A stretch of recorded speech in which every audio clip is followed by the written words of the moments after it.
I need to work on my green screen. Hey, can y'all shut that door for me, please? Thank you. Louise, you and I are going to have to step up our game. We need to work on green screens fast. Yeah. This is where I fish right here. This is in Aspen, Colorado. It looks good. It looks good. Yeah. Looks good. I fish here too. This is Nashville, Tennessee.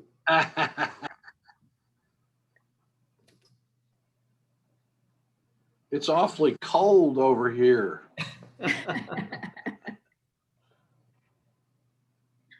Hello, Bob. Rusty. Hi, Bob. Louise, how are you? Doing well. Hope you are. Hanging in there. Good. Quarantining still. Yes.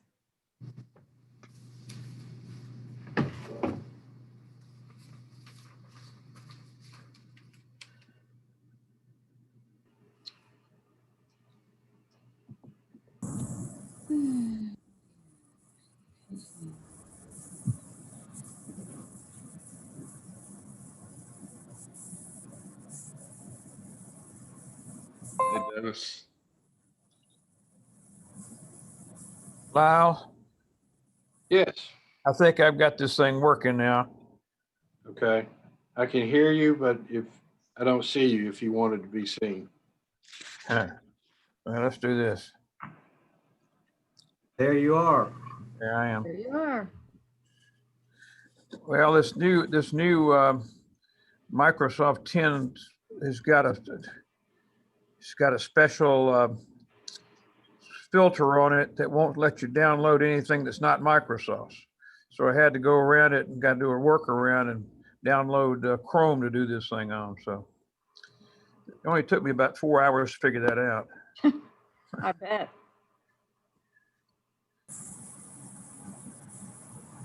If I look behind me, that's downtown Nashville. So can you see the buildings and stuff?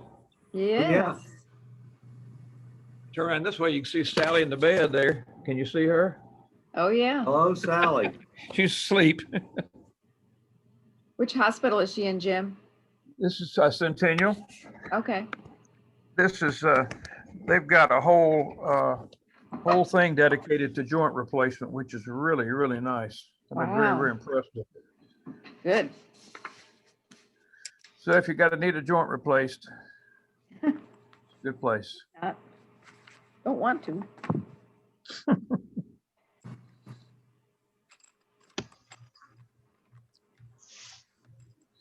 I wish Lyle would quit taking all these damn vacations out there, the Colorado and wherever that is today.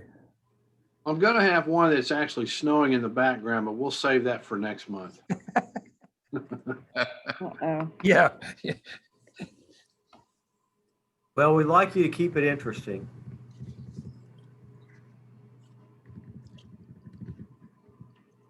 Rusty, I talked to Lyle and I think he'd talk to you, but anyway, he agrees with you on the mill race situation. So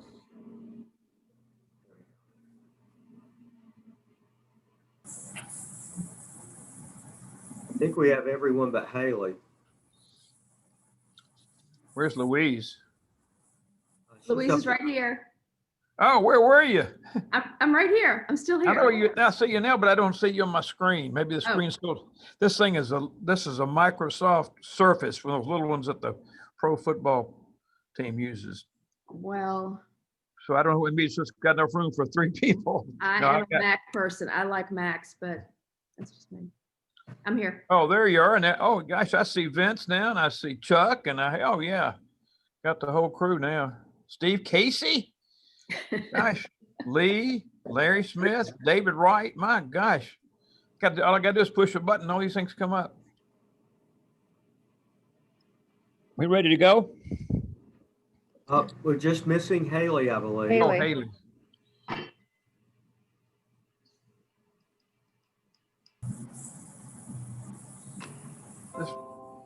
This may be a little awkward for me, so Rusty is going to be acting in standby capacity whenever I either sign off or fall off or whatever. Then Rusty will take over. All right. All right. Haley is joining us here in just a minute. I just called her. All right. Thanks.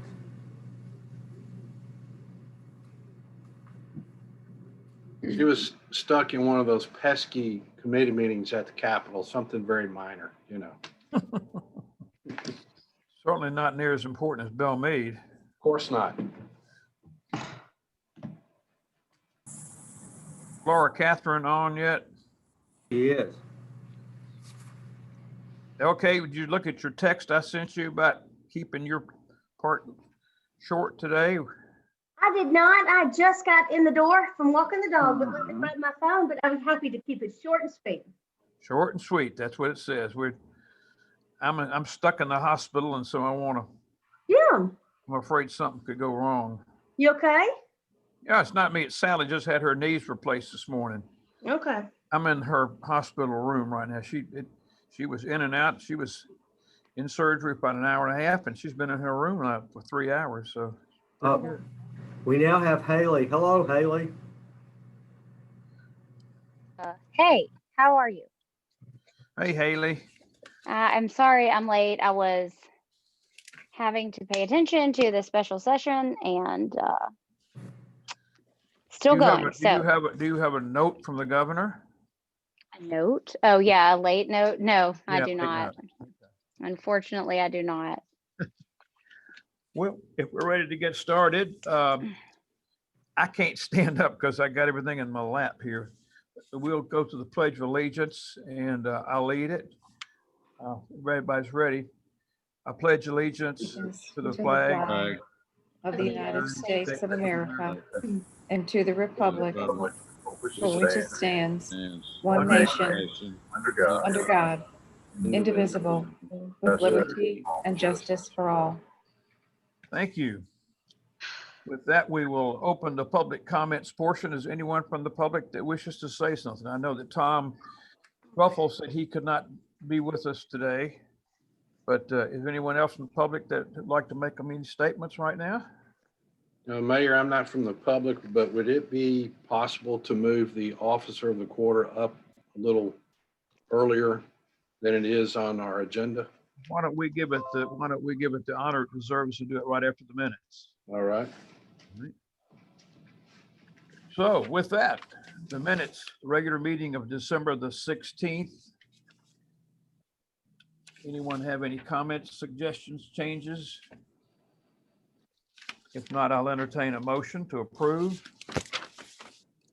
Mayor, I move to approve the minutes of the December meeting. For a second, I second, Bob. motion made and seconded. All in favor, say aye. Roll call, please. Louise Bryan, aye. Haley Dale, aye. Jim Hunt, aye. Rusty Moore, aye. Bob Wiggle, aye.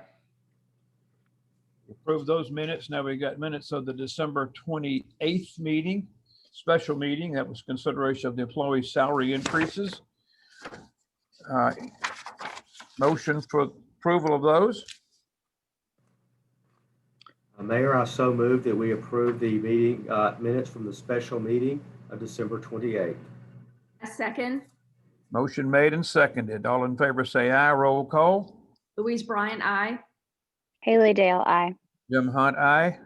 Rusty Moore, aye. Bob Wiggle, aye. Approve those minutes unanimously.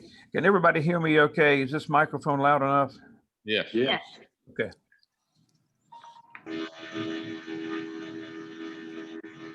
All right, the next item on the agenda is Officer of the Quarter. Chief, you want to do that, Chief? Mayor, I believe Sergeant Williams wants to do this since Officer Wright works for him. Okay, that's fine. All Chuck, right. Yes, sir. Everybody hear me okay? you're on. You're on. I figure since I nominated David, I could read about him. On December the 28th, MPO Wright received an alert on the LPR system of a stolen vehicle that was inbound on Harding Road passing Jackson Boulevard. He located the vehicle, initiated a traffic stop in front of the Kroger's. After placing both the driver and the passenger in handcuffs, He found quite a bit of methamphetamines, a lot of drug paraphernalia. Metro PD was contacted, and they revealed to us that the vehicle was actually stolen after an especially aggravated burglary in Nashville. The female passenger also was a suspect in a separate shooting incident that happened in Nashville as well. The female passenger also ended up with warrants out of Metro. Officer Wright did a great job capturing these two individuals and getting meth off the streets of Belle Meade. And the victim was ecstatic to get his vehicle back. So on behalf of the police department, we'd like to congratulate Officer Wright. Yay. Congratulations. Officer Wright, you'd like to say something? And that sounds like you did a heck of a job. Well, thank you, Mayor. I appreciate it. The more that we use these LPRs, we're kind of evolving with them. This happened right around rush hour, and we've had a couple times where we've tried to stop stolen vehicles during this time, and they've run from us. It's just been too dangerous to chase them. So this go round, I tried a little different tactic. Before I hit my license siren, I waited till they got stuck in traffic. So once they got stuck in traffic, then I went ahead and pinned them in, and I had our recruit with us before he went to the academy doing a little bit of training, and I think he got a little taste of excitement before he went to the academy. So it was good. Well, that's something to be said for bad traffic around here, isn't it? Yep. Well, that's great. Good timing, and glad to see that we're doing all types of things for Metro too. So it's a great job. Thank you, sir. I appreciate it. Lyle, what will you add his name to the plaque? Is that what we do? Yes, sir. The plate was sent off a day or two ago, and we'll add it to the plaque outside the squad room. Any kind of monetary reward for this too? There will be. I don't know if you might want to expand on that, but there will be a monetary award. Yes. No, I'm not going to expand on. I know what you're saying, but I'm not going to expand on that. He gets a stipend of about $100. Is that what it is? Something like that now? Currently, yes, it is. Yeah. Well, we might do something about that. Also, Wright, congratulations to you. Are you on shift now? Yes, sir. I'm in my office right now in the Temple parking lot. Well, in your office, is that car equipped with everything you need in it? Absolutely, sir. That's going to be a discussion we're going to have in just a minute. Looking at some other equipment for these vehicles. I can turn my camera over a little bit. You can see where how the hits come through. We've got one earlier that ended up being a false call, but they come right through here onto the laptop, so we can get to moving on them as soon as in real time when they come in. Cool. So go ahead. Oh. You got paperwork from Marta. So this was one from earlier today, which ended up being Metro took the report in error, so it was entered into the system, and it shouldn't have been. But as soon as they hit one of the cameras, it pops right over to the computer in the car, and it tells us which camera it hit on, which direction they're going, and we can get right on it. So the only weakness to it is that you need to be somewhat close to the location. Is that right? I'm getting pretty good at figuring out which way they're going by where the camera hits at. You can kind of almost guess where they're going to be at in the next couple minutes. So I've had a lot of luck with my guessing.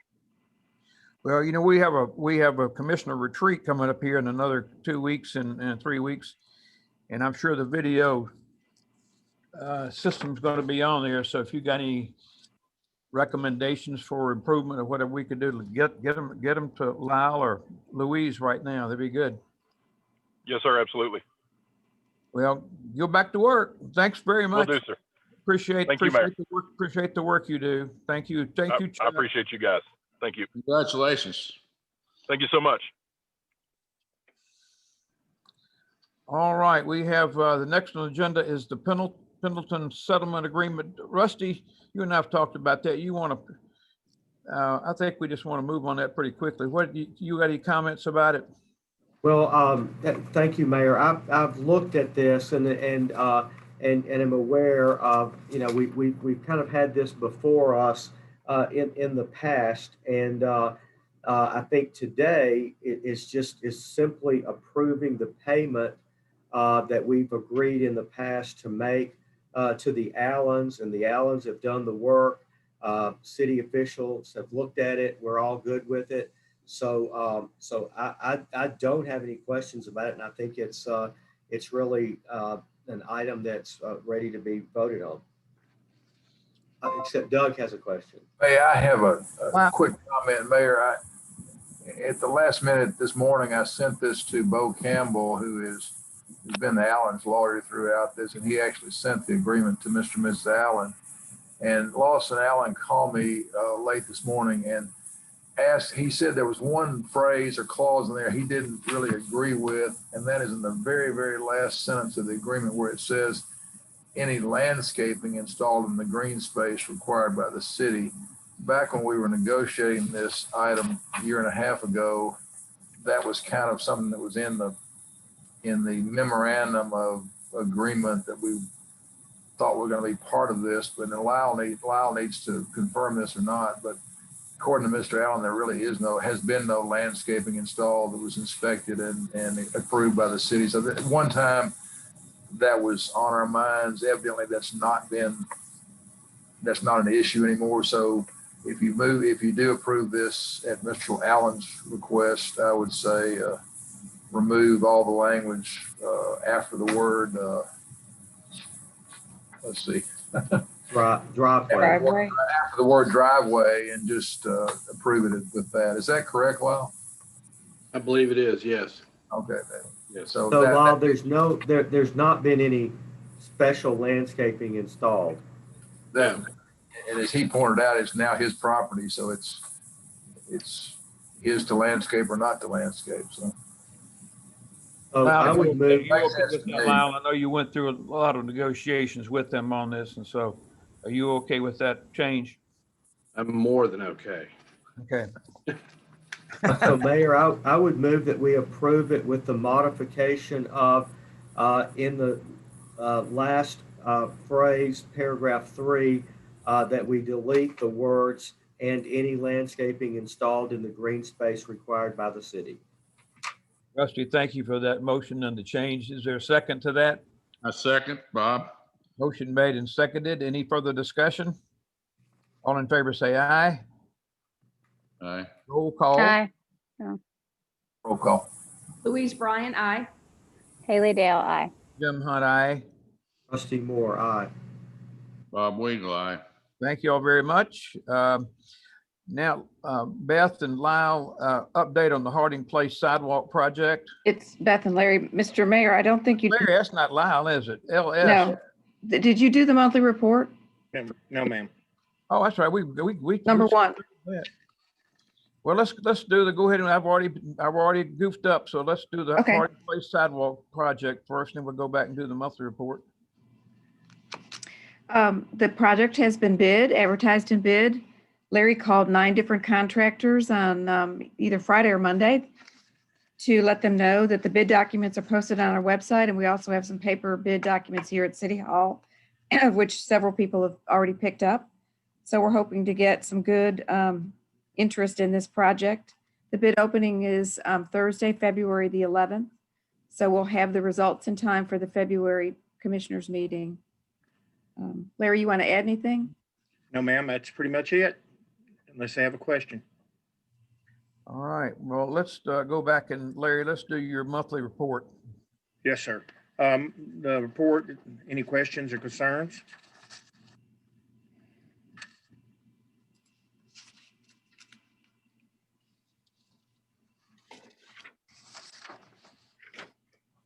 It's a shorter report this month.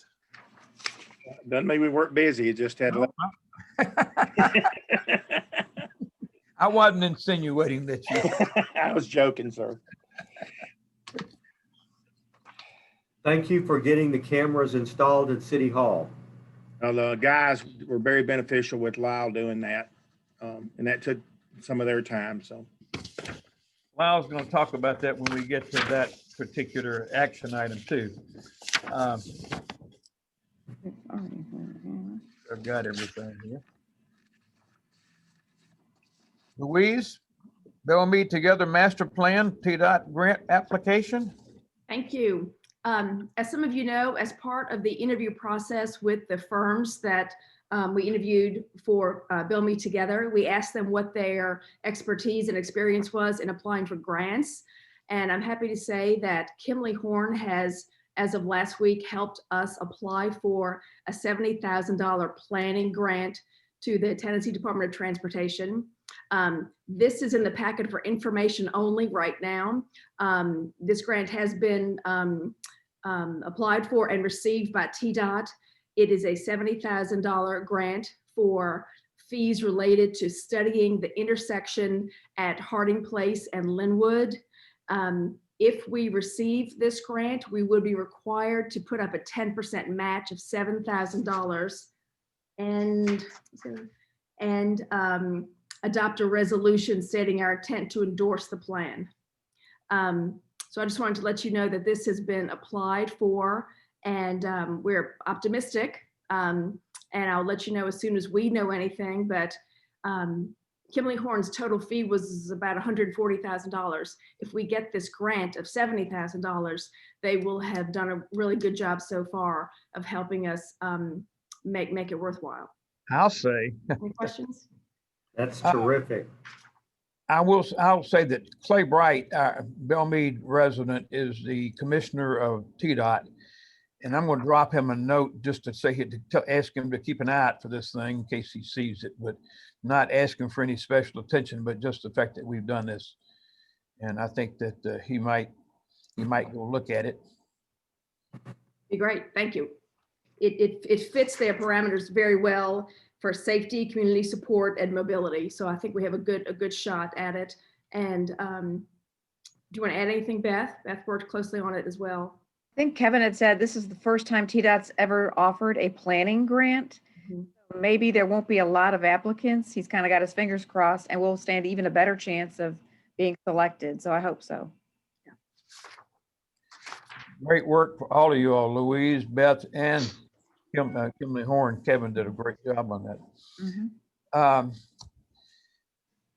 Mill Race Lane HOA request. I know that Rusty's done a little background on this, and I think that Lyle did too. You all have any comments? Beth did also, sir. Pardon me? I did also. I had to take T's. I'm sorry, Beth. Phone calls. I'm sorry. Research on this. You had to start the project off. Yes. Yes, I did. I'm sorry. We won't leave you out again ever again. Thank you. Well, you want to make the report, but anyway, I've talked to Rusty and Lyle both today on whether this piece of green space, what problems that might encounter. And Rusty, you want to? But Beth, give us the lay of the land first, and then I'll because I know you've worked on this. Well, our city attorney has stated that they can dissolve, the Mill Race residents can dissolve the HOA without the city's approval. So they can go ahead and do that. What they're concerned about is on the plat, there's a statement that says they have to maintain the plantings that are on the south side of Mill Race Lane that are actually on the border of the backyards of the Webster Lane residents. He says that all the vegetation that's there right now, I think it's the Brantleys and the birches, there's some huge tall hollies there. They maintain those. Actually, the Mill Race residents have never done anything to them. They've been maintained by those Webster Lane property owners. But at the end of the street near the cul-de-sac, Lyle can tell you more about this, but there's a lot of scouring and drainage issues. And I think it's slowly killed the vegetation there. So there's really nothing left there. And Lyle might be able to update you on what the Webster Lane homeowner wants to do there. So that's the only issue that might be some attention from either the city or the Mill Race homeowners or the Webster Lane resident. I'm not sure. So Lyle, you got an update on that? I'm sharing my screen. If you can see the hand there, this is the area of the scouring. It's coming off of this yard on Webster Street. And this neighbor is at the dead end, and she's wanting to put in gates so that people will not drive down Webster and turn around in her front yard. They're also doing some landscaping and other extensive work in the yard.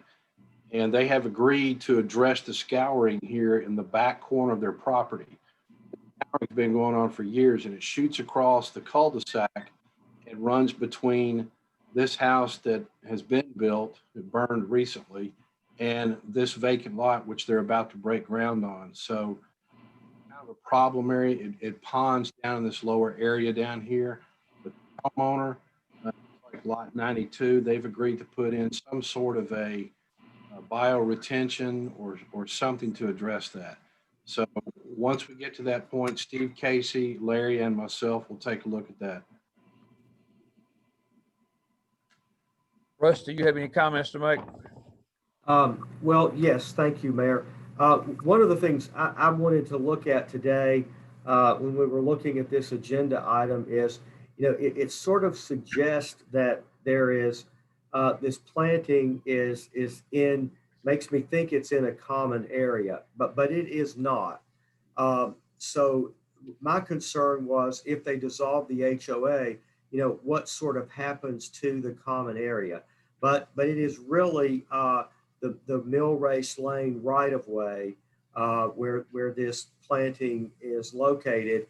And so I think, that's just a lot like many of our properties where, we maintain some landscaping that's really on the city right of way because the streets are not constructed within the right of way as large as the actual right of way. So I really have no issue with this. And think it makes a lot of sense for those homeowners there and doesn't appear to create any issue for the city. Is there any questions on that? I will entertain a motion to approve the HOA request for Millrace Lane. Mayor, since I'm on a roll today, I'll go ahead and make the motion that we approve the request of the Mill Race Homeowners Association to dissolve their HOA and that they no longer be responsible for maintaining landscaping in the right of way. Is there a second? This is Bob. I second that. Motion made and properly seconded. Any further discussion? All in favor say aye. By roll call vote. Louise Bryan, aye. Haley Dale, aye. Jim Hunt, aye. Rusty Moore, aye. Bob Weigel, aye. Motion passes. Next item, update on the new NES light fixtures for Belle Meade Boulevard. Beth's worked on this a whole lot, and I worked on it just a little bit. We all have forever. But you want to go ahead and talk about that? Don't you have some screen sharing on this? Yeah, Lyle's got the invoice from NES and then also the email from Joey Streisel at NES on the breakdown of that invoice. I think he's going to share those documents. The total cost of all of the fixtures, the removal of the old mast arms and lights and the installation of the new is what you see there, $463,259.03. And the mayor had emailed Mr. Streisel and asked for a breakdown on what was capital and what was Installation. So you can see there how much the difference is. And the next question was, can we pay a portion up front and then the rest when everything is installed to our satisfaction? And Mr. Streisel replied that would take an MOU, but I don't believe that's going to be an issue. I think they do this all the time to get an MOU with the entity if they don't want to pay everything up front. So the commissioners need to decide how they want to pay for this all at once or just pay the capital up front and the rest later. Because after this has been approved, the payment options have been approved, then they'll actually set a date to come out and start the installation of the light fixtures. Beth, it should also be said that we had initially had talked about them financing this like they did with the current lights, and they are not in that business anymore since this has had a huge capital cost to it with the purchase of those fixtures. So they want to be paid on this. So we've got those two options. Anyone, you want to discuss that? Or is there a motion made before we discuss? Mr. Mayor, I have a comment. Mm-hmm. I know that Beth has worked long and hard on this, and I know that you've worked long and hard on this, but we currently have citizens who have asked for meetings regarding these lights. I have emails from Scott Kendall, who serves on 2 different committees about these lights and these fixtures. And I know that we are far along on this, and I know that he's not, but I respectfully request to defer this for a month until we at least meet with Scott Kendall to discuss at least share with him the sketch of the design that he's asked for. But I, in good conscience, cannot vote on this tonight, knowing that he has questions outstanding to us as of this week, and to vote on this today. So again, I know this is a long time in coming and a lot of work, and we're down the path, but I really think we owe Scott the courtesy of a response to him before we finalize this. Well, I like being nice to him, but we've already made the. I mean, nothing's going to be changed because of the fact we've got all this new equipment's already been purchased. It's in inventory, ready to be installed. We had to special order it. I really think that, and I've been on the special meetings with Scott, and I just don't know that it's going to do any good other than just aggravate the situation more, because I don't think anything's going to change. Anybody else want to discuss that? Well, I wanted to bring up one more question that I have about this that is maybe totally different, but that is, I know that as you drive up and down Belle Meade Boulevard, there are a number of the poles that are in pretty bad shape. And as those are being replaced, I think, and this I don't know, it just appears to me that we're replacing those, with the metal poles. And so, my question is, how many poles currently really need to be replaced? And should we consider requiring or getting that pole replaced before we go to the expense of putting the arm and new light on them? Because if we replace them a year from now, we've just got that expense again. Or do we not? And is it then NES's responsibility if they replace a pole to put the new lights in? So I guess I'm asking that as a question, Beth. I just don't know exactly what I'm asking. I'd like Larry to address that if you could. Right. Larry and I are on the same page, but Larry, go ahead. You're muted. I know, I just realized. NES, when they have to change out these poles, and usually due to the old wood ones being cracked or damaged, they change them out. We don't, we haven't occurred when they changed them out any, as far as I'm concerned, no any cost or anything with that. It's just part of their pole maintenance. So, and the ones that they've done were the ones that were leaning. That one that was leaning so bad, we had one that was leaning. Yeah. A couple others, and they'll eventually get them all changed out. But to add that to this would really complicate. If we went in and tried to say you got to get them all steel, would really cost us to be delayed even further, I'm afraid. Okay, well, I get that. I just know, like, there's one, Larry, that's, forgive me if I've got this wrong in my mind's eye, but I think there's one sort of close to Chickering down there that's just really, it's really ready to be replaced. And so I don't know who makes that decision, whether we can make those requests. But I actually will say that you and Beth have answered my question about this. I just hated to see us spend a bunch of money putting these things on when we would re-incur the expense if they put up new poles. So I appreciate the answer. Yeah, Rusty, Brad McClevey is usually the one that would come in and look at those, and they make that decision on which ones. And if you've already noticed, we've got quite a few that the old arms are falling off. Yes. Hanging. We've got to do, and we've got I get complaints constantly for the lights that are out. We've got Right. Yeah. that are out, and we're just waiting for the new ones. Well, it is going to be such a nice improvement and one that will really be noticeable to the citizens. Well, one thing that we really haven't discussed is we pay NES a fee. I guess it's a monthly fee for every one of those poles that our lights are attached to, just like we do with the flags, just like we do with everything else that we have to attach to an NES pole. Is that correct, Beth? Mm-hmm. They bill us for the flags each year and for the cameras that we've installed on their poles. But then I think we have an investment charge, Lee, every month that kind of covers the cost of all of our light fixtures being attached to 57 poles on the boulevard and the other ones that are attached on side streets. Mr. Mayor, I'd like to make a comment about the poles because we're talking about the poles. My understanding is that some of the poles that were recently installed at St. George's were the kind that were intended to rust and to start to look old. And my understanding is that they do not look good and they will not age well at all.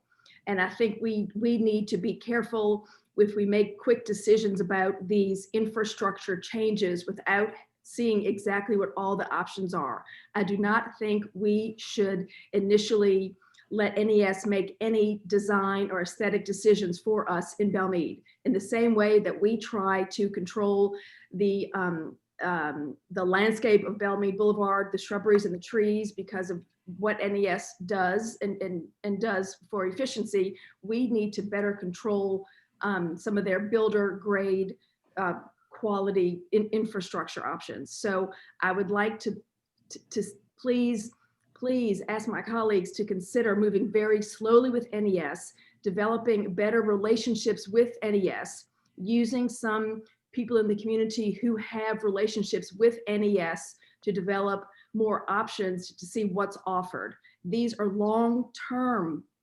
infrastructure, capital improvements that we will have to live with for the next 20, 30, 40 years. So I want to be sure that we're being very, very smart about it.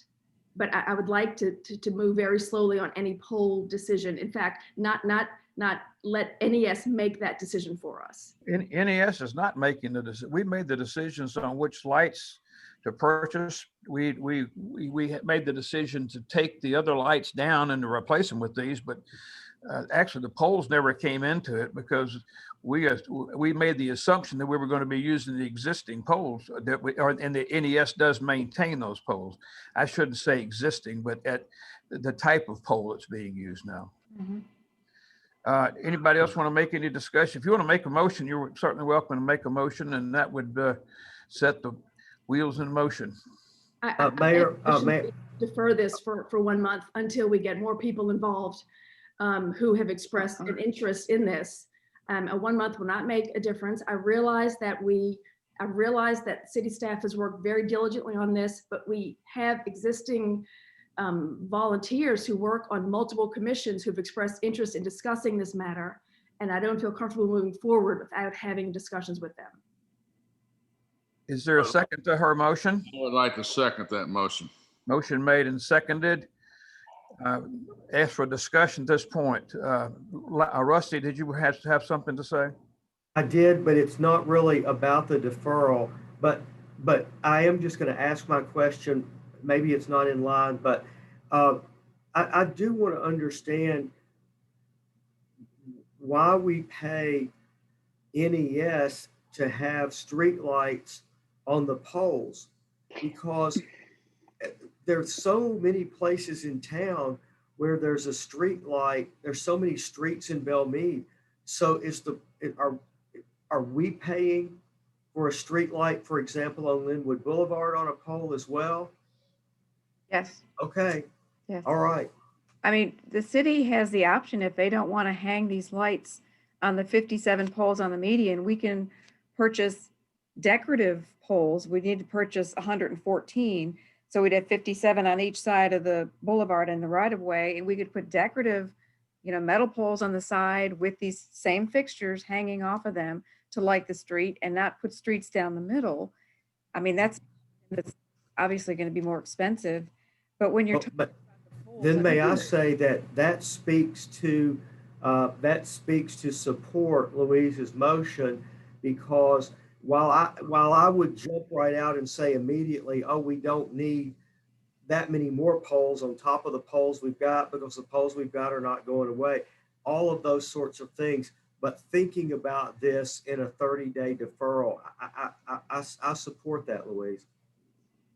We're still in discussion. Let me ask Larry a question. Larry, do those poles carry any kind of power in addition to the lights that are up there? Yes, sir. Yes, sir. They carry electricity and cable and fiber. Yes, So, so if we put our own poles up there, NES would still have to have a pole up there to some extent to carry the other. They got the fiber and the electricity both. Yes, sir. There's 10 fiber companies on the poles going down the boulevard. 10 different fiber lines. Wow. But we're not paying a fee on those, correct? We actually get Right. a franchise and excise fee on Right. On those, correct. Right. Any further discussion on this? I hate to make this comment, but I will.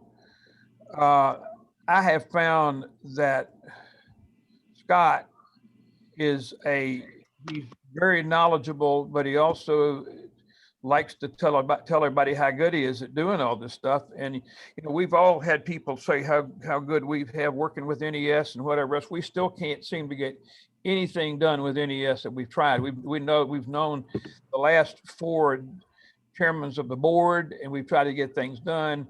You all know DeCosta Jenkins. He runs that with a tight ship up there, and we're not going to do a lot to change that. I don't know what Scott's relationship is, but just because he does business with NES, everybody does business with NES. So I'm not going to fall for that, even though that I think Scott does a lot of talking, and I don't know whether he can follow through on any of the things he's talked about, but I hate to say that.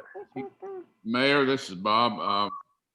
Seems to me like we need a few of the questions answered, such as if we have to take down a pole after we put the new light fixtures up, we have to take down a pole and put a new pole up. That I think we just need to get all that written out that says that they'll take care of that at no cost.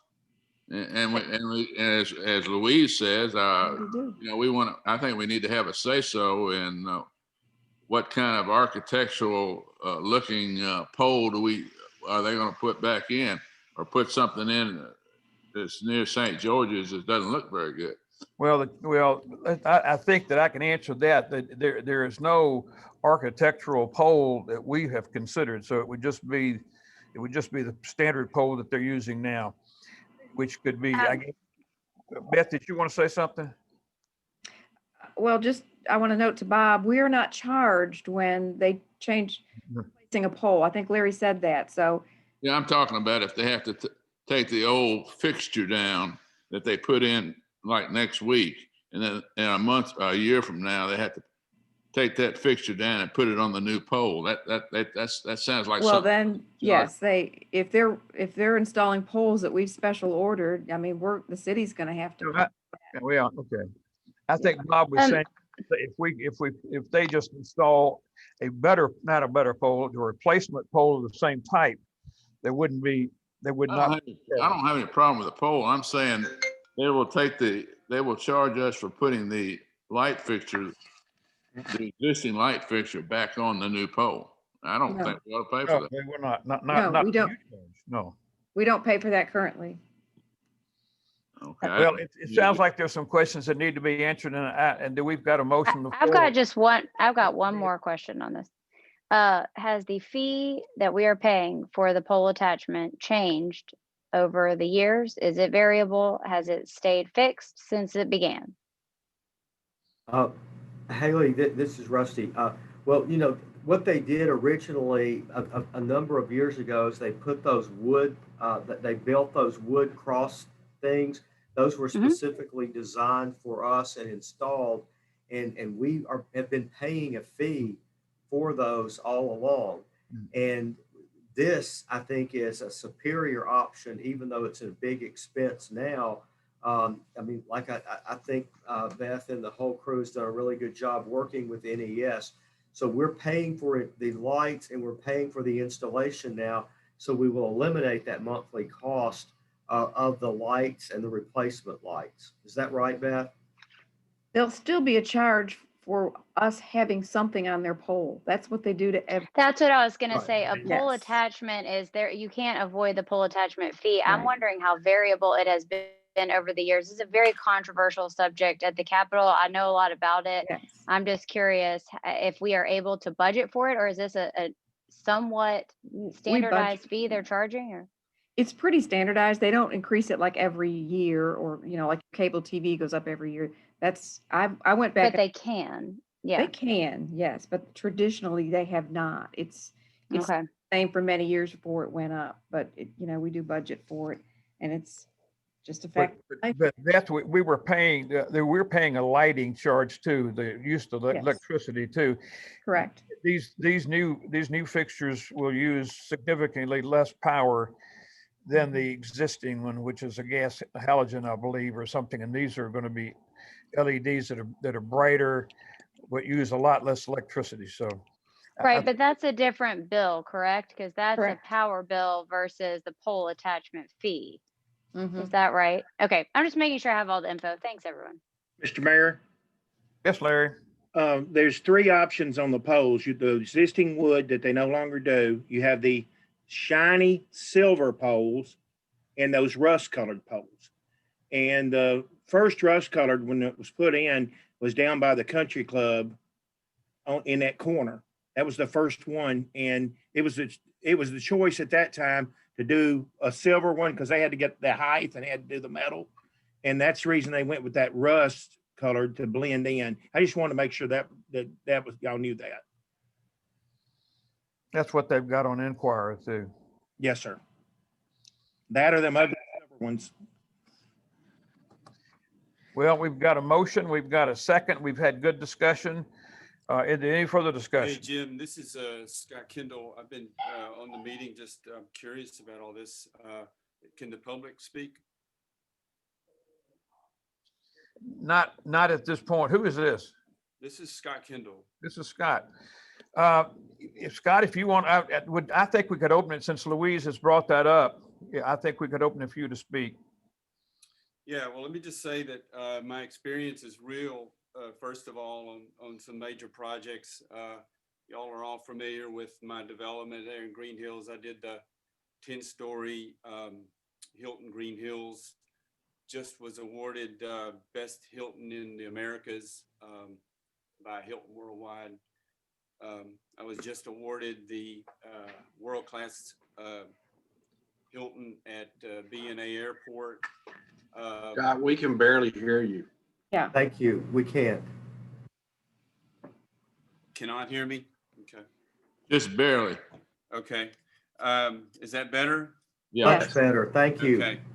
I just wanted to say, one, that I do have true experience with NES. In fact, Joey Streisel, who sent you the letter, is I would consider him a friend. I've done several deals with Joey, worked closely with him, his bosses. Just so you know that I am credible. Y'all are familiar with my Hilton in Green Hills, the 10-story project there I did. I was just awarded Best Hilton in the Americas for 2019 by Hilton Worldwide for that. I was just awarded the Own Airport Hilton World Class Project at B&A in October. So I deal with NES on these issues. And yes, there are choices. My concerns are not personal.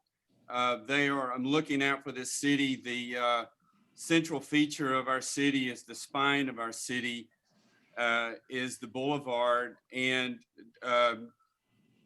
my only concern is just making sure that the design is best among the options available. I'm not the only person concerned that has expertise here. There's There's a lot of others that are high design experts in the community that live in Belle Meade that should be consulted on this. And I think it's worth just exploring it. I know everybody's done a lot of work on it, but there are options. Just as Larry was mentioning, there is a choice between the bright aluminum pole back as a parallel versus the rusted pole by parallel, or, you know, and the wood is evidently no longer available. Those choices are critical in the aesthetics and the experience and the heritage of Belle Meade going forward. So I think my concern is dead on here, and I just would appreciate if y'all would just let me. Nothing may change, but if you would just let me look into it, and I'm doing it for you, I'm not doing it for me. Well, Scott, my question to you is, what do we do about the $250,000, $300,000 investment we already have in the lights that NES has already ordered and brought them in? I'm not, you know, maybe you're right, Jim. Maybe it's done. Maybe it's too late. I just learned about this within the last week. I didn't understand that. Well, now, Scott, that's not our fault. You've been notified about the lights going up. We've had a light that's sampled. It's been out there in the I'm parking not lot saying for that. years. I'm not saying that, Jim, at all. What I'm saying is, you're correct. I don't know about it, and it's not anyone's fault. I just found out about it, and I was just trying to help. If you feel like this is holding up progress, then I don't want to ask you to do that. I don't necessarily think it's holding up progress. I just feel like that there's already been a situation decided upon, and we've ordered, and we've obligated ourselves to NES to pay them. If you think you can get out of that, then you've got a lot more pull than I was giving you credit for. Well, we've got a motion and a second. We'll go ahead and vote. If there's any further discussion other than Scott, after that. Jim, this is Bob. Would you repeat the motion? The motion is to defer for 1 month the decision so that we can look at this further. Let's vote. Any other, is that stated well enough for everybody? Is that, Doug, Yes. was that a thumbs up? Yes, sir. Yes, Okay, sir. good. Thank you. I love to see you doing thumbs up. All in favor of deferring for 1 month, signify by saying aye. Roll call vote, please. Louise Bryan, aye. Haley Dale, aye. Jim Hunt, aye. Rusty Moore, aye. Bob Wiggle, aye. All right, now I go back to Robert's rules. Now we have agreed to defer. That's very simple. So, Louise, I'm going to ask you to get with Scott and give him whatever information that we need to get to him, and anybody else that would like to participate in this endeavor. I do think there's some things with NES we certainly need to make sure that we understand, like the types of poles and what obligation do we have, like Bob had mentioned, if we put a new light fixture up and on a new pole, then we have to pay for that, all that type of thing we have to do. I will. So, Thank you. I will follow up. Thank you.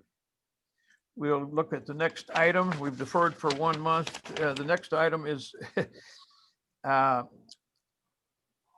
the NES polls, and I've asked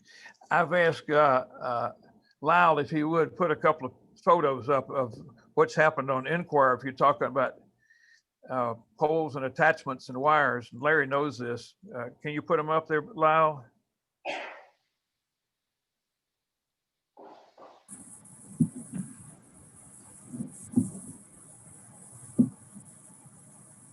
Get an idea of those two lower lines are for the new net that's going around this. I can't say the city. It's a net for schools for their educational virtual learning. But if you count the number lines up there. There are 10 lines. I think Larry mentioned that, but some are power lines and I can't identify which ones are which, but it's pretty messy. That with those new big tall structures, this is Enquire, but I think there are other streets that are probably like this too. So, and if you see in this one, the picture to the left, that flying saucer looking thing, those are placed all around. And Larry, what did you say that was for? They're splicing loops. Okay. What does that do? So if they have a break in that fiber, that is a extra cable Okay, for them to pull together to splice the lines. I'm with you. Okay. But anyway, that's just to show you what happens when now the only good thing about that is we do get paid on a lot of those lines that are up there. And Lee, I'd ask you to do a little bit of research on our income from the franchise and excise fees. People do tend to, since that's loaded, they don't see it get loaded with others. Can you give us an idea of what we collect for a year in franchise and excise fees? Sure, we budget, I just pulled the budget out here. For franchise tax, annually, we budget $77,000. Okay. And that will go up because of these two lines aren't even included in that. So those will be a part of that. That was something we negotiated about 6 or 7 years ago when we were trying to get more and more out of Metro. We did get the F&E fees. Lyle, thank you for doing that. That's just an information I wanted to share with you all. We have a tentative meeting this Friday with a conference call with NES on burying the power lines on Belle Meade Boulevard. So commissioners are invited, and Larry and Lyle, Lee, and Beth we'd be sitting in on that Zoom meeting.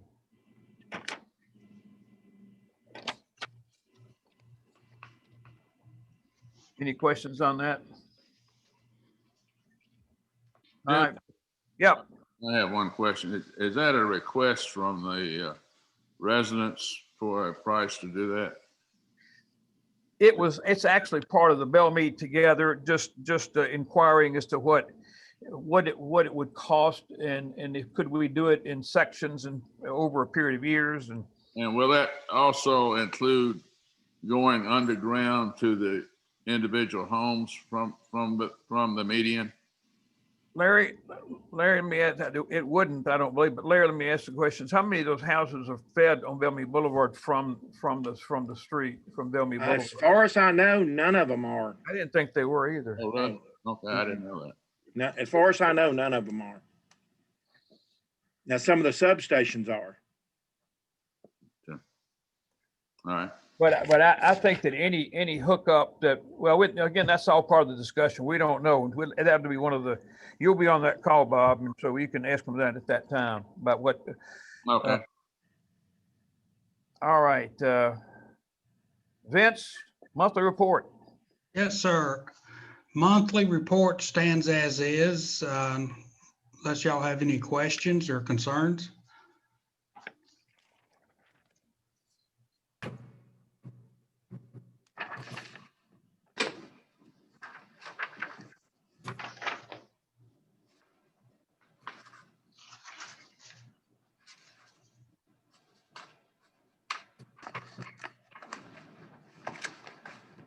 Anybody got anything to ask Chief?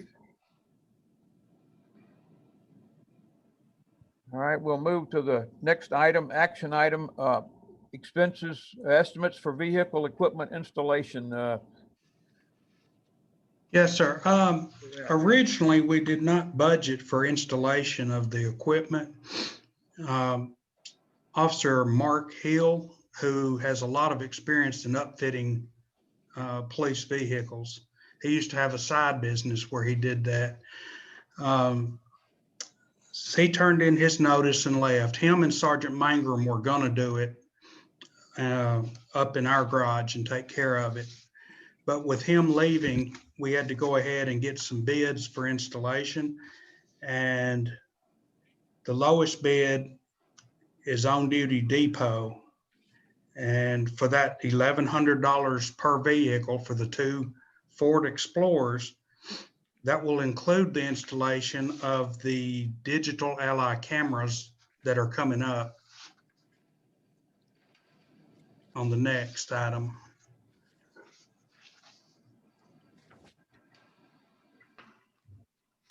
Are there any questions about this?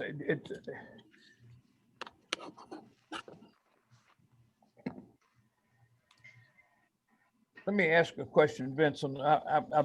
Every time I've gone back to take trash or take cardboard, I continue to see those 2 SUVs back there.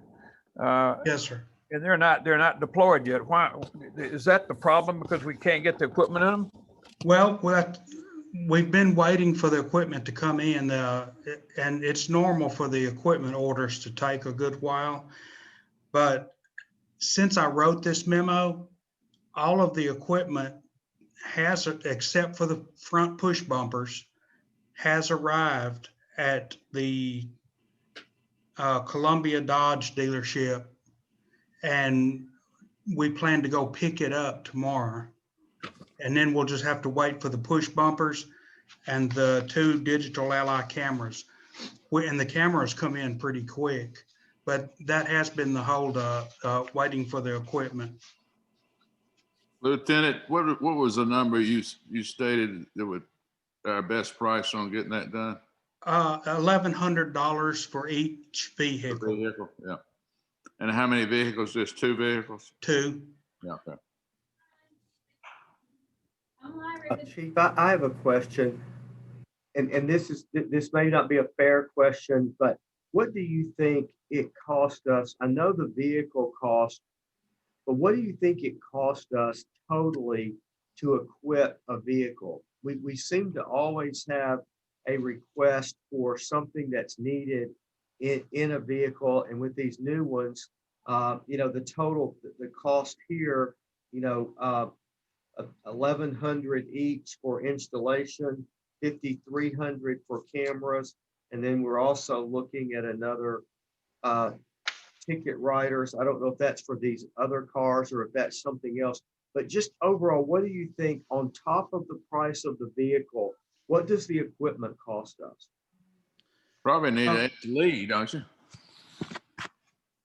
Probably need to ask Lee that question, don't you? Well, I'll let either one, anyone that wants to answer, who knows what it costs? I would say with the vehicles costing about, for the Ford Explorers, about 33, all totaled, you're probably looking at close to another 7,000 when you include cameras and everything. But what we'll be able to get into as we get more replacement vehicles, the cameras that are in the Chargers can be transferred over to the Explorers, and that would be an expense. Anything that we could transfer over that would fit, we would be able to do that and cut down on the cost of new equipment and keep it as low as we can. Okay. Well, that's just that's just a discussion item, just a discussion question, because among our city assets, we seem to have a lot of vehicles and a lot of equipment and a lot of expense in that. And I'm certainly not saying it's not needed, but I just see that we approve a lot of expenses for vehicles and equipment. Yes, sir. That's I understand. That's true. And something else that occurred when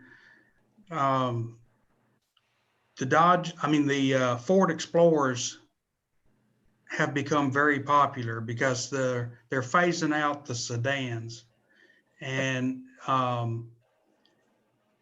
as the Explorers became such a hot item, Ford jumped in 1 year's time from 27,000 per vehicle to 33. And so then the parts market for the equipment that fits those cars, they jumped as well.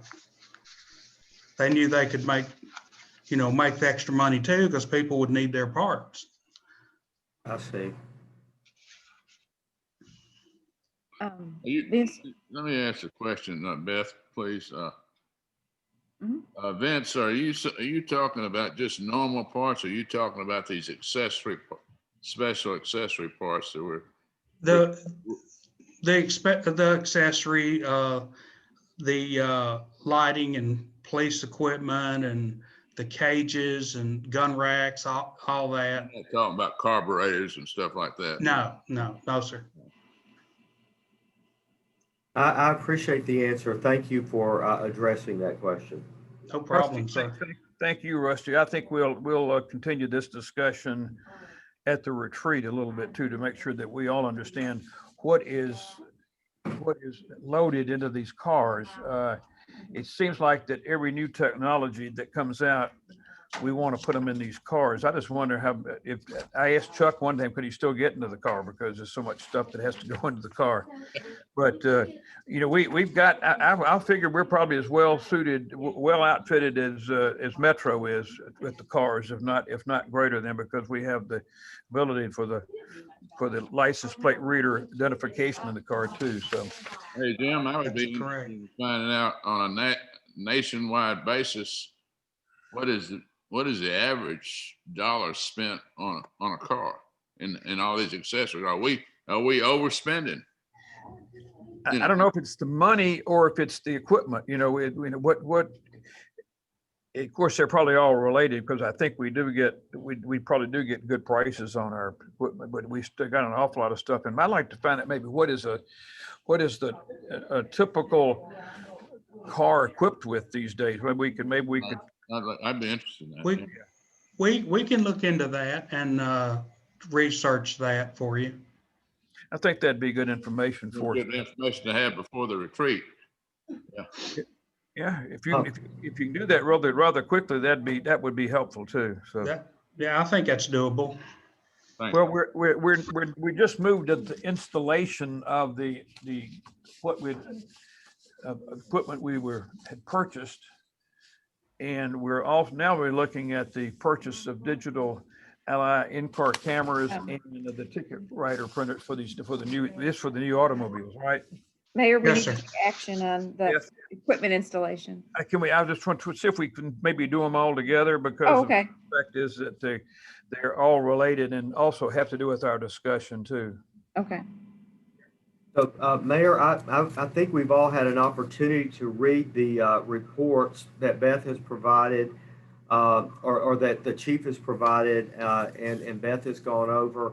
And so I would move approval of all three items: the installation of the lighting, the purchase of the in-car cameras, and the purchase of the ticket writers. Is a motion? Is there a second? A second. Any further discussion? What's the total? Can we see the total? We included the installation. Lee, you're one that's got the calculator. Can you tell us what the installation and the two accessories? Sally wanted to make sure the camera was not pointed in her direction right now. It's about 9,800. It looks like the total of all these expensive. Am I right, Lee? Well, I turned my machine off, sorry. Okay. Is it 611 twice, Vince, or is that just one? It's a total of 2,444.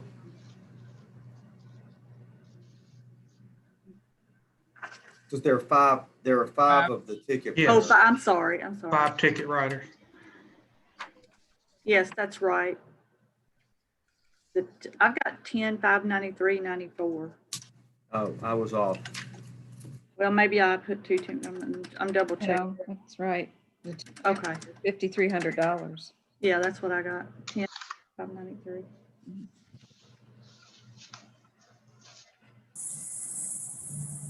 What do we come up with? 10, 593, 10,000. 593. That's Rusty. Can we make that part of the motion? Yes, for a total of 10,593. Who seconded that? Louise, I did. Would you second that with the amount included? I second that with the amount included. Thank you. Any further discussion on that? Roll call vote, please. Louise Bryan, aye. Haley Dale, aye. Haley Dale what? Aye. Jim Hunt, aye. Rusty Moore, aye. Bob Weigel, aye. Good, okay. And Vince, if you would look into that, so we can maybe have some information as we go to our retreat on the 16th and 17th, 17th, 18th, whatever. We know. Yes, sir. I can do that. And also, something I can look at too, is how long Dodge plans to continue the Charger sedan. Yeah. Because they're noticeably lower priced than the SUVs. And if they're not going to take them out of circulation in the foreseeable future, that would be an option for us to stay with the Chargers. What, about 6,000 less? Probably closer to about 8, 9. Okay. All right, well, Vince, thanks very much on that. We might be throwing more questions at you too. Okay. All right, with that, we've already done Officer of the Quarter, and we go to Health and Sanitation, back to Larry. Yes, sir, Mr. Mayor. Any questions or concerns? You can tell we had quite a few pumps this month.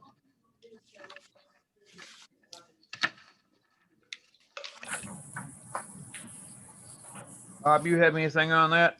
No questions. All right.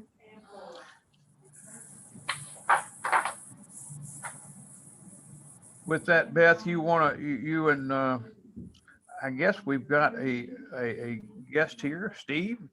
Did he do anything on this update of the sewer rates? No, he didn't do that, Bob. That's Buddy Patty, isn't it? Yes, Buddy Petty. You want to do that, Beth? Sure. Between Larry, myself, and Lee, last week we sent everything to Buddy Petty that he had requested. He needed 5 years worth of annual audits, depreciation schedule for the sewer fund, and the current budget for the sewer fund and current financial statements. So we've got all that to him. He's already started working on it. I don't have a timetable from him yet, but he indicated it wouldn't be long before he got in touch with us to set up a meeting to go through everything. So I will let you all know. If we do a Zoom meeting, you're certainly welcome to join us. Beth, I got one question. Has he made any progress on understanding the billing structure that the water department has that we can never understand? Yeah, that's what I'm also going to ask him to maybe draft a little informational report on. Even if you go to Metro Water's website, where they have supposedly an explanation of how their charges are calculated, it's confusing. Very confusing. Beth, when we, Tom Druffel has put together these community meetings on the various little communities within his district. And of course, Belle Meade is one of those. And before COVID, I went to a couple of those. And we had a visitor from Metro Water come to the very first meeting that did a pretty good job. I can check with Tom, and maybe that would be someone that in a meeting or two down the road might be nice to have attend our meeting so we could help inform our residents on these water rates. I know it's a constant question that maybe we're not getting as Belle Meade commissioners, but it sure is a question about town. Yes, it is. And Larry and I hear a lot from the residents too in the summer. Yes. Huge water bills, unbelievably high water bills. Also, that corporate and commercial rates are not tiered the same way that the residentials are. So I mean, Right. I've got 3 properties with commercial rates, and they don't match at all what's going on with the residentials are a lot higher when it gets up to those high tiers. So, Wow. Well, I'm happy to follow up on that, and maybe we could get a little information session for the commission. That would be something too that we could send out to the residents as well in some way. So I'll take I think that our on. residents would really be happy with that because we haven't been able to, we really haven't been able to give them any solid information because we ourselves have trouble with actually being able to justify it and understand it. And with the sprinkler systems and how they do that, whether you've got 2 meters or 1 meter, and all those things are questions that need to be solidified, I think, too. Rusty, thank you. You're going to have. Yeah, I'll be happy to help with that. You're going to have, you're going to be, you and Louise are both going to be overflowing with information that needs to be withdrawn, or not withdrawn, with means to be regurgitated back to us. Let's see here. Lau, building, zoning, and planning. Yes, this is the final report for 2020. Happy to answer any questions.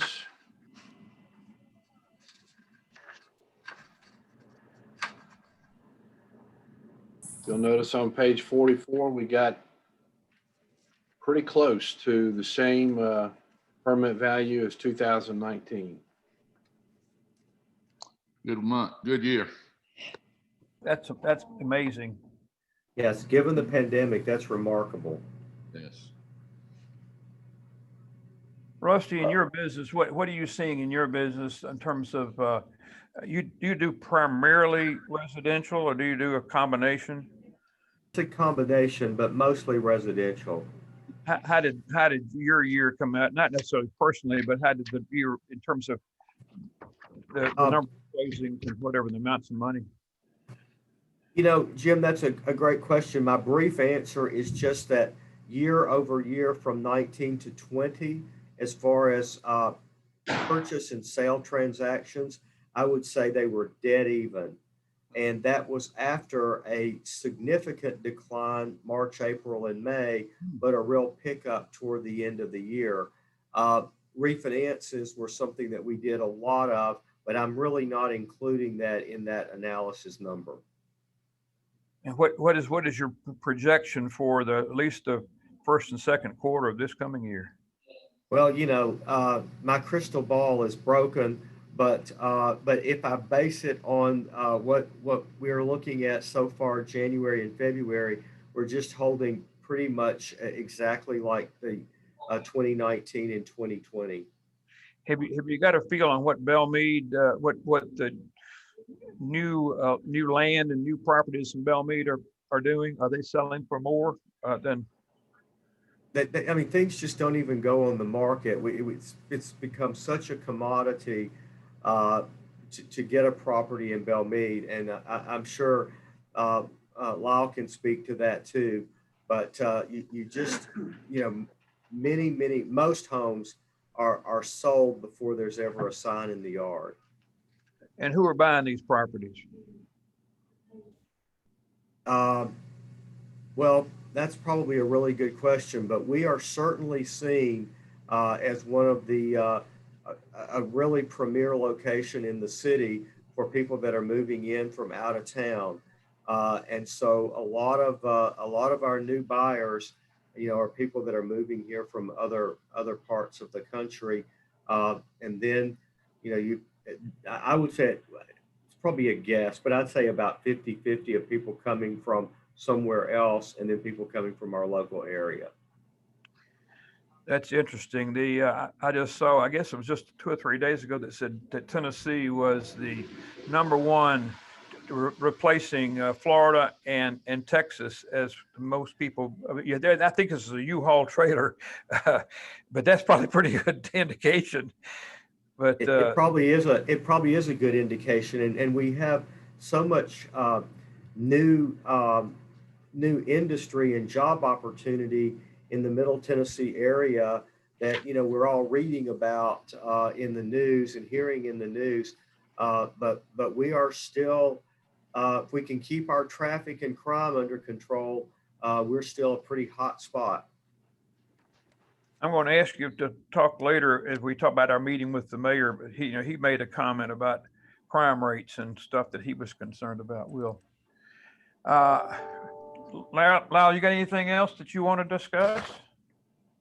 No, I concur with Rusty. I think most of the people moving here in Belle Meade are One of three, California, New York, and spec builders.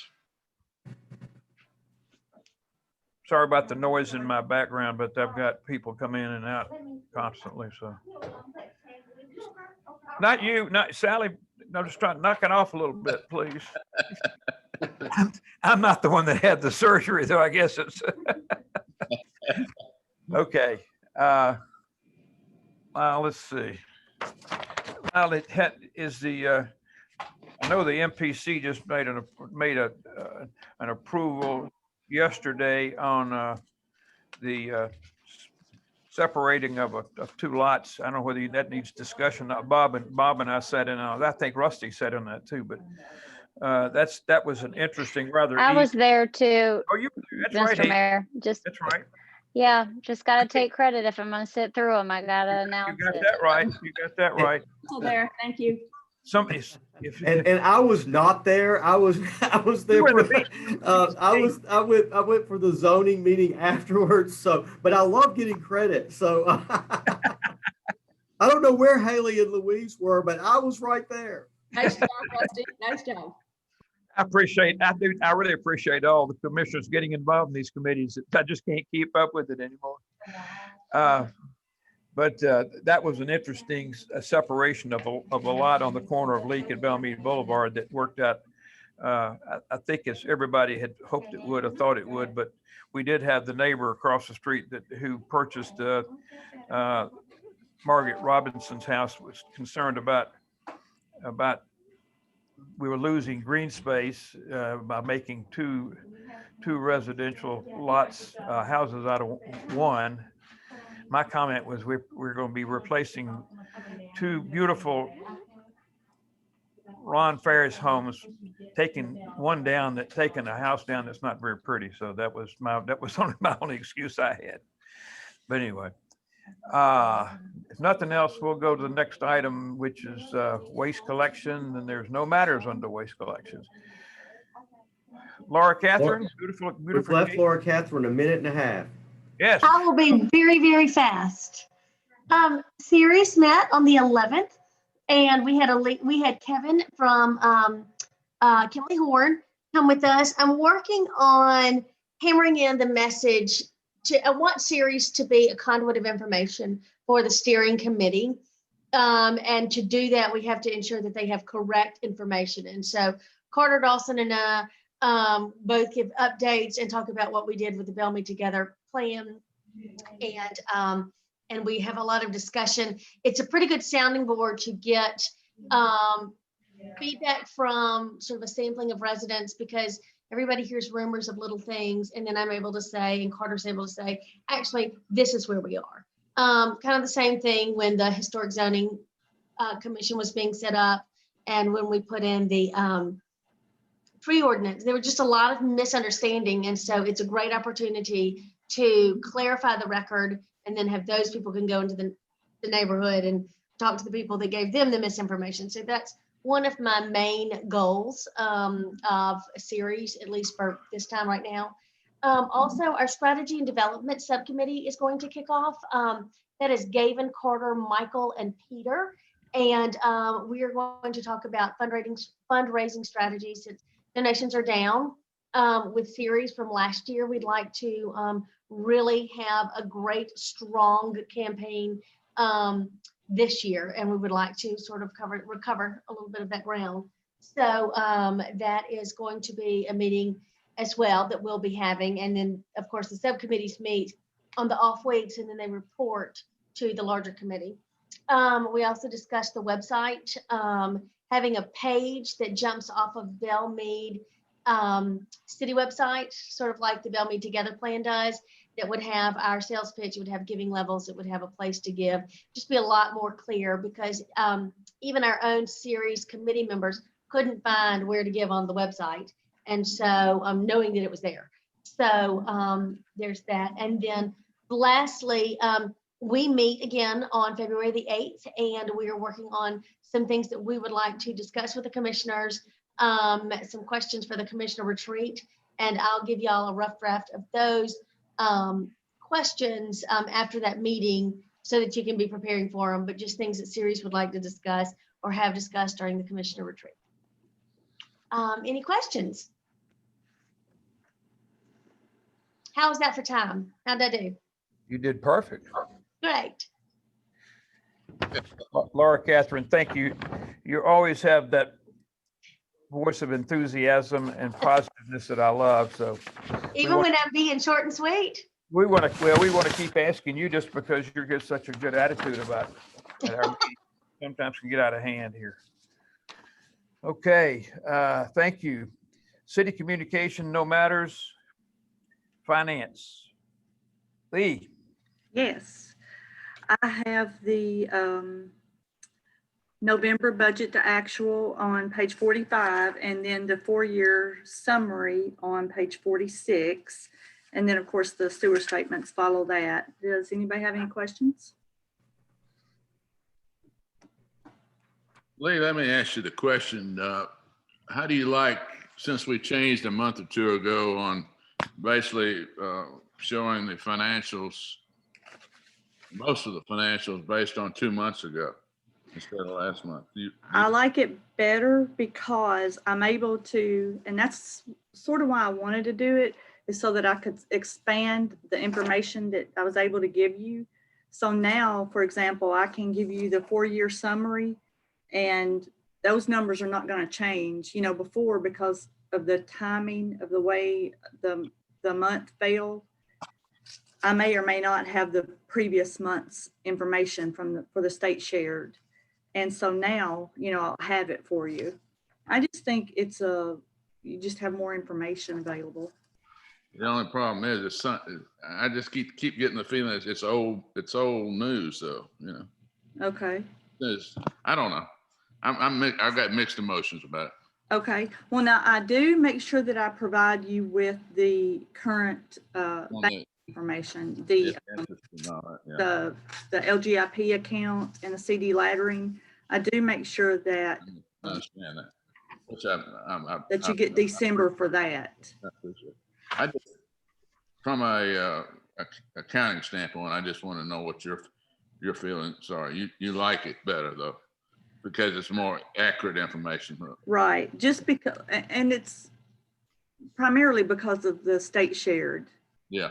No, just because we are 2 months back from what we receive from the state. Thank you for your comments.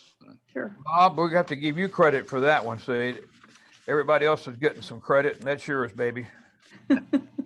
You and Lee. Yeah.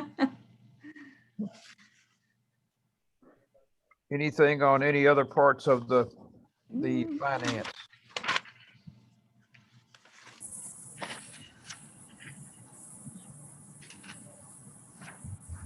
Well, with that, we'll go to the approval of invoices over 5,000. Yep, got those written down here, I believe. Commonwealth, 24,360. Kimley Horn, 6,608.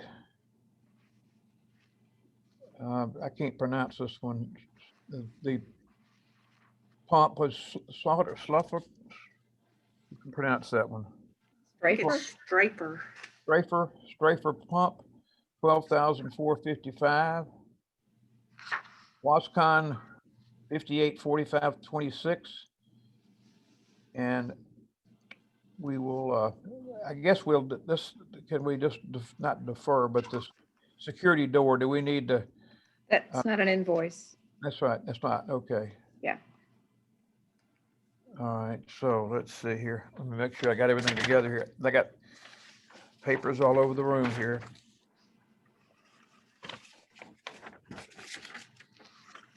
All right, well, those are the invoices over, is there a motion to approve those invoices over 5,000? Rusty, I don't want to hear from you anymore. Haley, why don't you make that motion? Happy to, Mr. Mayor. Now listen, I'm multitasking here, so Well, you just what have am I? to say I'm in favor of all the invoices over 5,000 that were presented. Yeah, okay.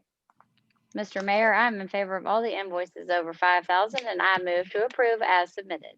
Is there a second? Bob, I give a second on that motion. Thanks, Bob. We appreciate that. All right, motion made and seconded. All in favor, say aye. Roll call vote. Louise Bryan, aye. Haley Dale, aye. Jim Hunt, aye. Rusty Moore, aye. Bob Weagle, aye. Okay, now we're in business. Lyle, you want to take over on this estimate of purchase security door and everything we've done so far and what we're doing? Sure. As you may or may not know, we've installed cameras throughout City Hall. They're up and running. The tape, if you want to call it that, is in the cloud. Those cameras are not monitored by anyone. It's more of a, if something were to happen, we can go back and look. It's also a deterrent when you see those cameras when you come in. This estimate you're looking at now in this packet is to install 2 doors between the vestibule and where you go to the window where Edie and Kim are to pay stormwater and tickets and whatnot. The first estimate you see there is McCarthy, Jones, and Woodard. They're the original supplier of the doors to City Hall there. As you walk in and look at the courtroom, I'm going to share my window just to refresh your memory. They're going to look like that, except they're going to have clear glass. Second estimate is from Warren Brothers, and they would not match as closely as these original doors by McCarthy, Jones, and Woodard. The main difference in these 2 prices is McCarthy, Jones, and Woodard, their factory would install the alarm systems in the door, the electric lock, the power hinge, everything required for that door to operate. And with Warren Brothers, that would have to be done on site by Paragon Security Alarm Systems is currently who we use here at City Hall. It would be much more labor intensive, and there's a possibility that you could void the warranty on those doors when you try to install that on site as opposed to in the millwork factory. So I'm recommending McCarthy, Jones, and Woodard for the installation and supplying the doors. 926131. What kind of installation time would this take? Well, unfortunately, lead time on these is 8 to 10 weeks. Once we actually get the doors, since the parent company is working at St. George's and currently at the Country Club, they can run over here within a couple of days and do the install. We're probably looking at a couple of days on the install. So the delay is on the doors themselves. Okay. Correct. Do I hear a motion that we accept the McCarthy, Jones, and Woodard proposal for this? Or do we, I guess we really need to talk about, are these going to do what we wanted to do? I mean, obviously they, Lyle, what do you think? What is the process when somebody comes in the front door? What happens? Well, when you'll no longer be able to go from the vestibule to the windows where the ladies sit. There'll be these 2 doors that'll be electronically operated by Edie and Kim. They'll have a buzzer to unlock the door where you can enter. On the other side for employees, it'll be a push bar. For the employees on the vestibule side, it'll be a key fob, much like we have going over into the police dispatch and at the back door when we come and work in the mornings. So this would offer added security. We're talking about leaving the courtroom doors open because of the HVAC system. If you leave them shut, the system does not circulate properly, but yet we'll lock the doors in the back of the courtroom that go into the storage area and the back hall. So this would allow some a welcoming environment, somebody coming to City Hall. You're not just going to see a bank of doors everywhere you look.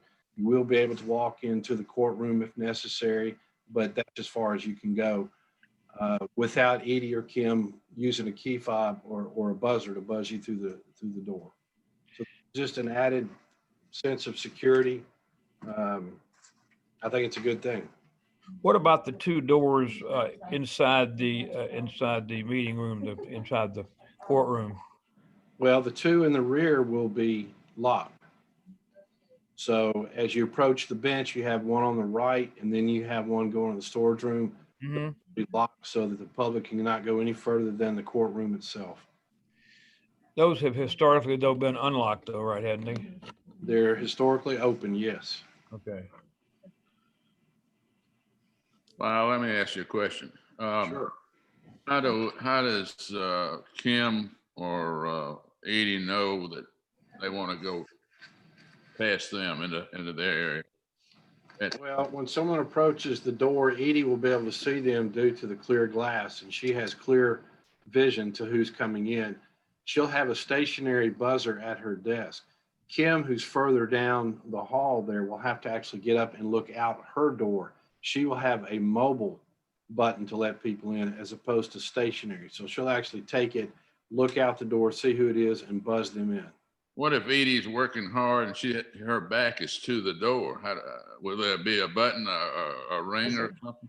No, we're talking about maybe 4 to 5 feet. Somebody can knock on the door if necessary. Yeah. Okay. If Bob, I tend to think in the same way you are. I think it'd be eventually we may want to have a buzzer there to be buzzed in, or and maybe even an intercom that says, "Who is this?" You know. Yes. But I think that we'll see how this works out first. Yeah, I was just going to add, I think looking into some type of way for them to have another line of if for some reason they don't feel comfortable opening the door, you know, is there a way for them to ask, you know, what their visit is for or something like. But if we're not doing it right now, that's fine. I just think in the future it might be a good idea. Yeah, we're just evaluating. If we need to do it, we could certainly add an intercom and buzzer to that.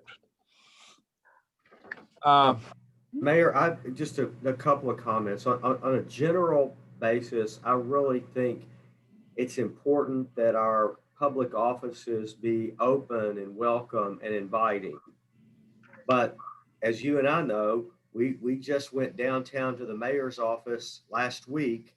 And as we walked into the Metro Courthouse, we were screened, scanned, questioned, and our temperatures taken. And we didn't seem to mind that. And I just think it's something that is now a level of public expectation, and the safety and security of our employees, I just think merits approval on this without question. Is that a motion too? No, that's a comment. I'm not allowed to make any more motions. That's right. You ran out.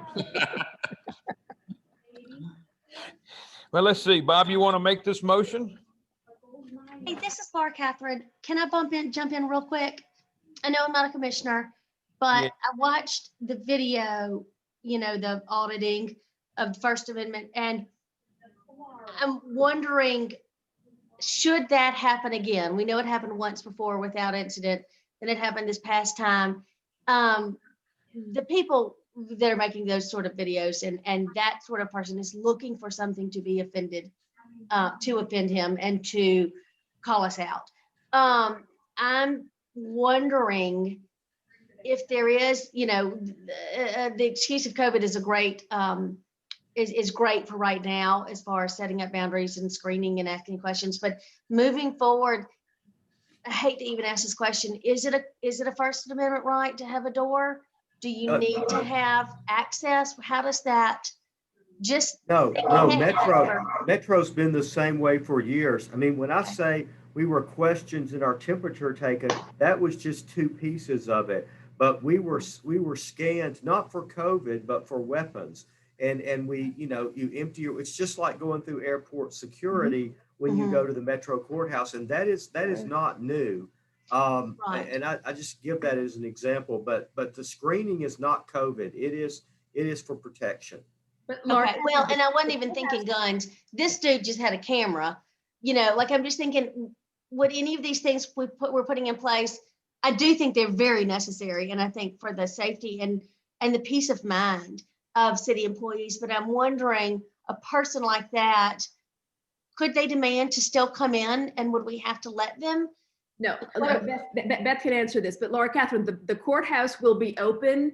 It will be beautiful, and that is the public space, and that's what the law requires, access to the public space. The law does not require access to private space where business is being conducted. We've already checked through all the law behind this. Gotcha. I just wanted to make sure, just because I didn't want something else to happen again. Yeah, You know, thank you. I just wanted to, thanks. Good question. I can make the motion to accept Lyle's recommendation on, I don't have the numbers in front of me. McCarthy, Jones, and Woodard, number one, choice number one. What's Choice behind number door one. number one? Okay, yeah. $9,261.31. Is there a second? Haley Dale, I'll second. Motion made and seconded. All in favor, roll call vote, say aye. Louise Bryan, aye. Haley Dale, aye. Jim Hunt, aye. Trustee Moore, aye. Bob Weigel, aye. All right. Go get them. Thank you. Personnel, change of status. Chief, you want to handle that real quick? You're muted.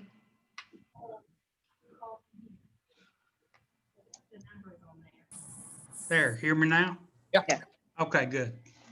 Sorry about that. Our part-time officer, David Reed, been with us a little over a year now.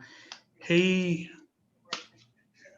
took the place of Mark Hill, who recently departed, and David is very pleased to be working full-time with Belle Meade. He loved it as when he come here part-time.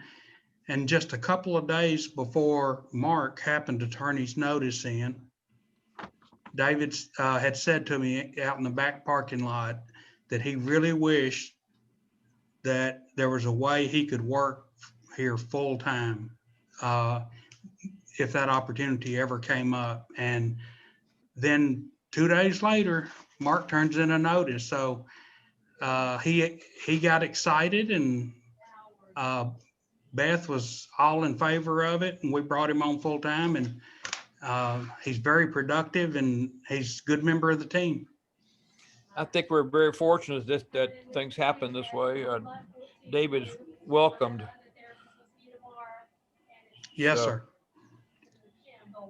Well, thanks for telling us that. And but legislation, interesting, no matters, and other matters. 2 items. One is a reminder of the Commissioners' Retreat, Wednesday the 17th and 18th at Belle Meade Historic Site. And the other is, I'm going to ask Rusty to talk about his and my meeting with Mayor Cooper on the 15th. All right, well, Laura Catherine, don't time me on this. We had Mayor Hunt and I had a great meeting with Mayor John Cooper downtown last week. The sole purpose of our meeting was to discuss the future of Palmer Park. As you all know, Palmer Park is located in the city of Belle Meade, but it is not a Belle Meade asset. It is a park that is run by Metro Parks, and we do have a memorandum of understanding relating to the law enforcement in the park area. But the discussion with Mayor Cooper was regarding Belle Meade acquiring, I'm going to use the word acquiring in some way that park so that it would become a park that is part of the city of Belle Meade. I refer to this sort of as a legacy project for us. Belle Meade, has a couple of little pocket parks, but we really don't have any community asset like this. And the opportunity to perhaps have that in the future, I think is something very exciting. I hope by our commission retreat, we'll have a little bit more information. The marching orders from Mayor John Cooper to the Metro Legal Department was to put together a timeline and a way to see this potential through. Now, there will be decisions to be made on the part of this commission, but we have nothing to discuss yet. This is just really to update you all and just keep everyone aware of this potential for us. And Laura Catherine, I cannot imagine how exciting or how excited Ceres would be to understand that we had a park in the city of Belle Meade to beautify and make a nice community asset. So this is a real exciting opportunity. There will definitely be more to come on this, and hopefully we'll be reporting in our meetings to come on the progress and perhaps a proposal from Metro. Your series had a little bit of a win that y'all are meeting, and we are thrilled. That's always been sort of in our little, dream world that we would love that. So I will go ahead and just give a great big thank you for starting that process from my team. We are thrilled to have our own park.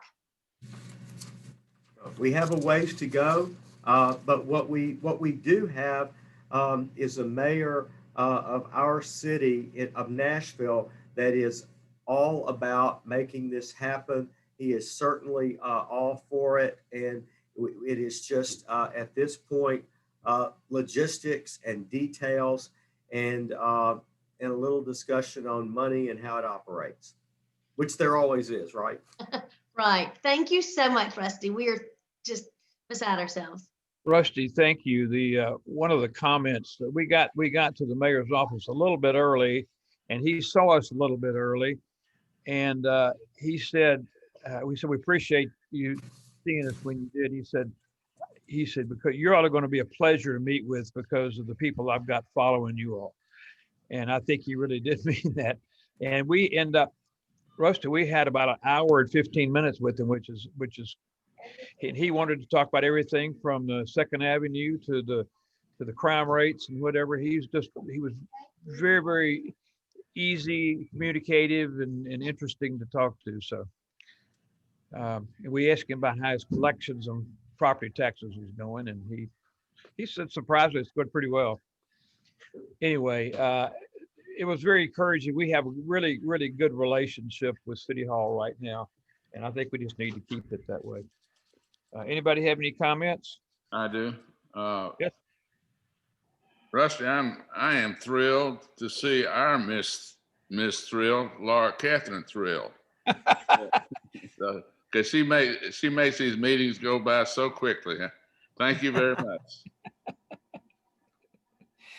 Anybody got anything else? We really appreciate I do actually.